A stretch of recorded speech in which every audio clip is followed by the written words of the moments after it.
इस हफ्ते के शेयर बाजार अपडेट में आपका स्वागत है। पिछले हफ्ते की मार्केट की खबर कुछ खास नहीं है। इस वीकली अपडेट में हम मार्केट का मूड, इंडेक्स की चाल, सेक्टर की हालत, उतार चढ़ाव, कमोडिटी और बड़े प्लेयर्स की हरकतें देखेंगे। पहले बात करते हैं मार्केट मूड इंडेक्स की, यानी एमएमआई, जो बताता है कि लोग क्या सोच रहे हैं।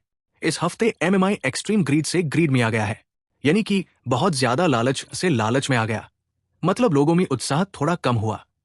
पिछले महीने में ये 76.47 से गिरकर 69.18 पर आया, लेकिन अभी भी लालच में है, पर न्यूट्रल के पास पहुंच रहा है।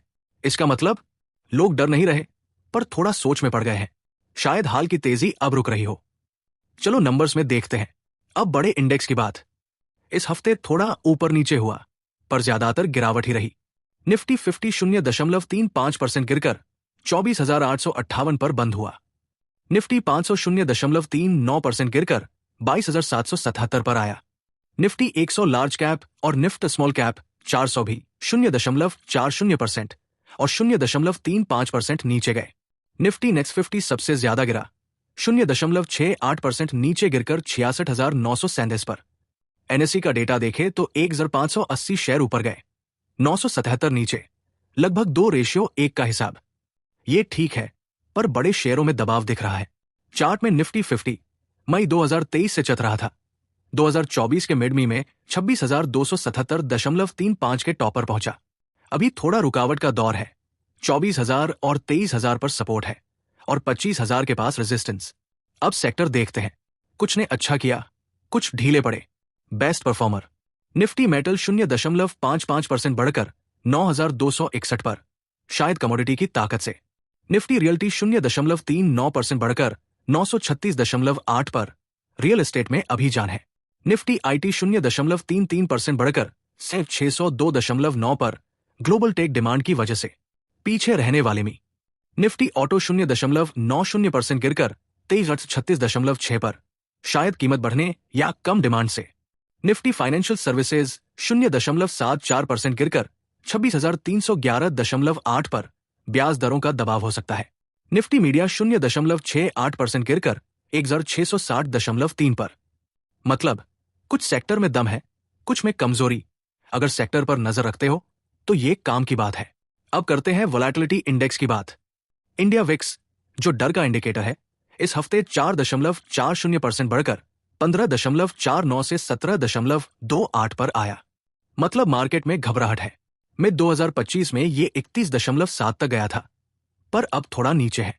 फिर भी 17.28 औसत से ज्यादा है। ट्रेडर्स को लग रहा है कि हलचल होगी। ऊंचा विक्स मतलब सावधान रहो। अब हम कमोडिटी और बॉन्ड देखते हैं। WTI क्रूड ऑयल 0.89% गिरकर $61.32 पर है। 2023 में $104.44 का हाई था। 2024 में $55.15 का लो। सस्ता तेल इंडस्ट्री के लिए अच्छा है, पर बाहर की डिमांड कम होने का भी इशारा है। फिलहाल ये अपने मार्केट के लिए अच्छा है। इंडिया का 10 ईयर बॉन्ड यील्ड 6.22% पर है। बॉन्ड यील्ड मिड 2024 से नीचे आ रहा है। शायद ग्रोथ धीमी हो या ब्याज कटने की उम्मीद हो। यूएस 10 वर्ष का ट्रेजरी यील्ड 1.62% बढ़कर 4.5% पर चल रही है। बाहर का ट्रेंड अलग दिख रहा है। सोने की डिमांड 2025 में बढ़ने की उम्मीद है। वर्ल्ड गोल्ड काउंसिल की एक रिपोर्ट कहती है कि सोने की कीमतें बढ़ने से ज्वेलरी डिमांड कम हुई है, पर सेफ इन्वेस्टमेंट के लिए लोग सोने की तरफ जा रहे हैं, खासकर जियोपॉलिटिकल टेंशन की वजह से। सोना चांदी के रेट्स। हाल की खबरों में सोने के दाम 95,300 रुपए और चांदी 96,250 रुपए के आसपास थे, पर इसमें गिरावट देखी गई है। बड़े प्लेयर्स की हरकत। FIIs ने बेचे और DIIs ने खरीदे। मार्केट कौन चला रहा है? बड़े खिलाड़ियों को देखो। फॉरेन इन्वेस्टर्स FIIs इस हफ्ते बेचने वाले रहे। 22 मई को 5,022 करोड़ रुपए बेचे, पर महीने में अब तक 10,397 करोड़ रुपए की खरीदारी। मिक्स्ड सिग्नल है। डोमेस्टिक इन्वेस्टर्स DIIs ने जोश दिखाया। महीने में 34,198 करोड़ रुपए खरीदे, जिसमें 20 मई को 6,738.39 करोड़ रुपए शामिल है। DIIs मार्केट को थाम रहे हैं, पर FIIs की बिक्री से दबाव बच सकता है। अब चार्ट की बात।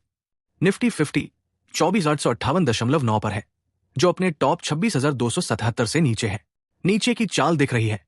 24,000 और 23,000 पर सपोर्ट है। इन्हें पकड़ना जरूरी है। ऊपर 25,000 और 26,277 पर रुकावट है। अगर टूटे तो तेजी का इशारा हो सकता है। पुट कॉल रेशियो पीसीआर 22 मई को 0.83 पर गिरा था। थोड़ा बुरा संकेत, पर 23 मई को 1.03 पर आया। राहत है, पर सावधानी रखो। आगे क्या? सतर्क रहो। तो कुल मिलाकर क्या? एमएमआई का ठंडा होना, इंडेक्स का गिरना, विक्स का बढ़ना, सब सावधानी की ओर इशारा करते हैं। सेक्टर में मिक्स्ड हाल है। मेटल और आईटी ठीक है, ऑटो और फाइनेंशियल पीछे। डीआईएस खरीद रहे हैं। एफआईएस की बिक्री से अनिश्चितता है। बाहर से ऑयल और बॉन्ड मिक्स संकेत दे रहे हैं। अभी मार्केट रुक सकता है या थोड़ा पुल बैक ले सकता है। 500 से 800 पॉइंट के पुल बैक के लिए तैयार रहें। सपोर्ट लेवल और सेक्टर की चाल पर नजर रखें। बस यही था आपका हफ्ते का अपडेट। मार्केट थोड़ा सावधान है, पर सही जगह देखो तो मौके भी हैं। पसंद आया तो सब्सक्राइब करो, बेल दबाओ और कमेंट में बताओ इस हफ्ते का ट्रेंड आपको क्या लगता है। फिर मिलते हैं नई खबरों के साथ। सावधान रहो और स्मार्ट ट्रेड करो।